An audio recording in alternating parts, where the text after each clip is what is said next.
Efa mirotsaka na dia disaorina tokoa aza ny orana mifaritra maro eto Madagasikara. Ny orana ainy fambolena. Makaty amin'ny tontolo ambanivohitra isika aty amin'ny faritra Itasy. Ny faritra Itasy izay no sokajin'ny mpikaroka ho faritra fertile na lonaka indrindra eto Madagasikara.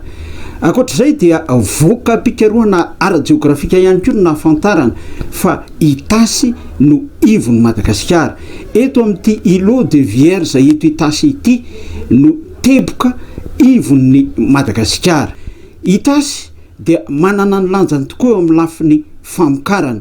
Araka ny fantatra dia 100 volcanique Itasy. Voka-pikaroana no manambara an'izany. Amasan volcanique azy izany dia nisy volcan nipoaka teto tombatombanana tokony ho tany amin'ny taona 540 talohan'i Jesosy Kristy.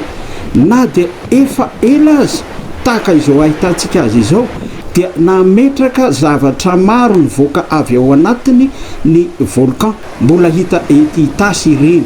Ireny zavatra navoaka ny volcano ireny, misy amin'izy ireny no azo ahodina mba ho tohana hanome tsirony tany ho fampiroboroboana ny fambolena.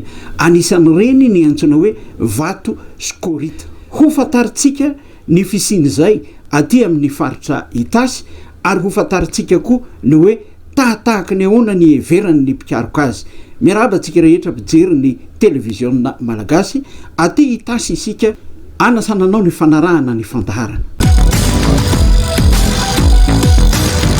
700 metatra ambony ranomasina ny ahavon'ny Itasy avo saingy manana rano. 150 ny isan'ny farihy na laka ato anatin'ny faritra. 750 ny renirano.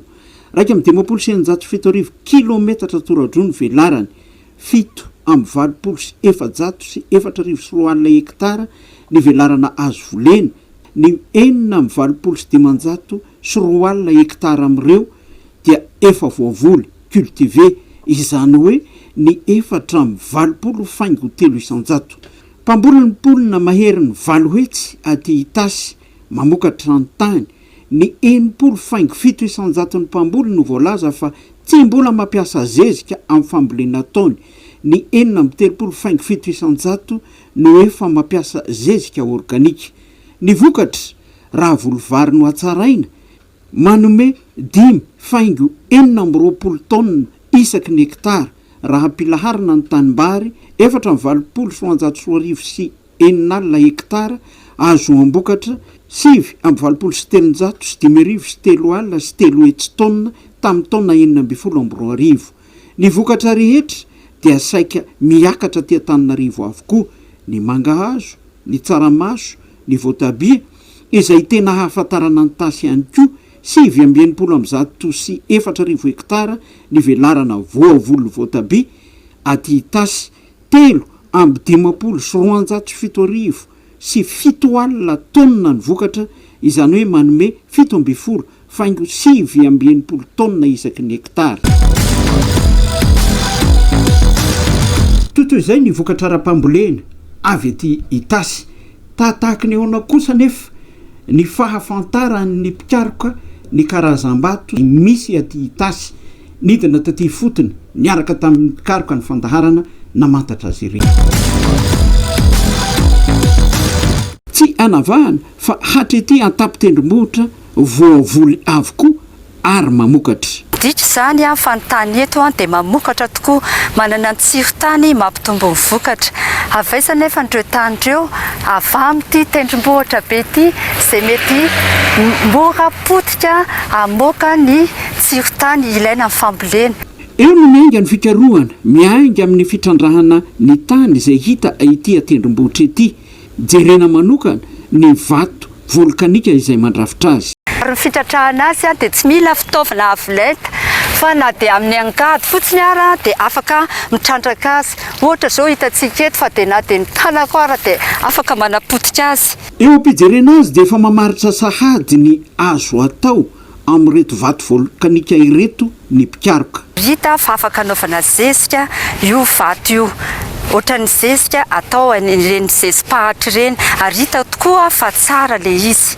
Marina aloha fa ity firafitry ny nofotany ahitana vato volkanika toy izao ity dia tsy ny faritra Itasiany no misy azy eto Madagasikara fa ny faritra hafa ihany koa. C'est Itasiany misy ny zone volcanique io fa efa Madagasikara. Fantatry ny olona dia hoe eto voatany Itasy Sovinandrina misy nefa ny faritra era Madagasikara saika ahitana ny volcan. Ohatra zao aty faritry ny Digo, aty faritra Avaraka dia misy amin'ny teniny Avaraka.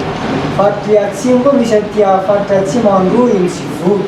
Ny Atsinanana zao dia faritra amin'ny sisiny ny Atsinanana rehetra dia ahitana ny misy volcan zao Vatomanga ary aty Farafangana Vangaindrano. Ny aty faritra Andrevana, faritra Boeny, Melaky, Tuliara misy. Dia faritra aty Vovoany Varatra zao faritra tsy mihety aty amin'ny Mandritsara mbola misy any. Dikan'izany dia ahitana an'io vato eran'ny Madagasikara. Dingana voalohany zany dia ny fanangonana ny vato volkanika. Isan'izany ny Skory manana ny mampiavaka azy ity vato volkanika ity. Ny volcan iny dia mamoaka an'ireto vato reto. Mamoaka an'ireto vato reto vato reto, karazany reto vato reto. Be karazany fa ty zany anisan'ny karazany. Alika dia reto ny betsaka indrindra. Izy vera ohatra hoe maintimainty ohatr'izao foana ny lokony samy mety mivana. Amin'ny général aloha mainty foana ny angeliasany ny any vato volkanika. Matoa izy mena efa nisy système, misy phénomène chimique nampiova azy.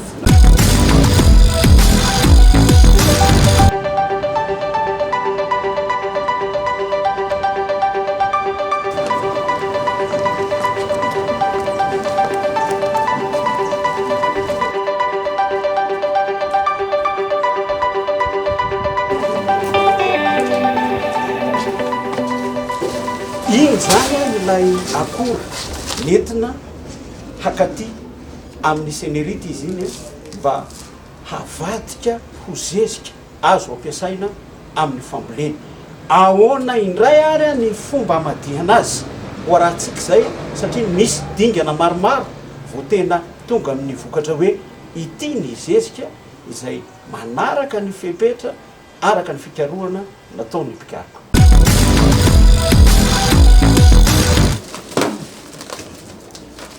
Vao tonga eto izy zany dia andeha hototolay zany izy zao. Hototolay atao anatin'ity boyard ity mba azahoana ilay vovony. Satria tsy maintsy ataonay analyse io jerena inavy ny élément anatin'io, surtout mijeriny hoe calcium, magnésium, le K, phosphore, azote. Zay zany tena ilaina mihitsy ahafantarana fa manana valeur ana zezika ity. Dia tsy maintsy atao vovoka zay no ahafahana manao ny analyse.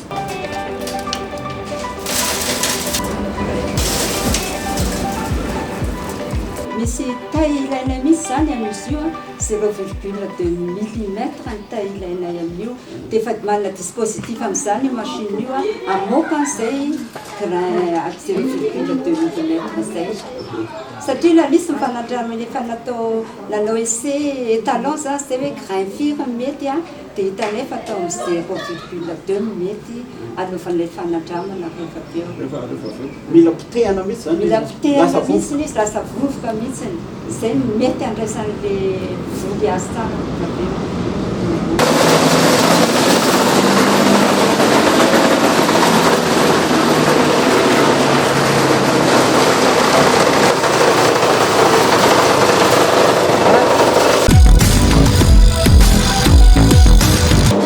Izao ilay voaka anatin'ny machine hitanareo izy io zany fa tena manify tena grain manify ohatran'ny vovoka mihitsy, vovoka mihitsy. Zao zany le rehefa hoe le 0,2. Iny efa lasa vovoka. Lasa vovoka mihitsy.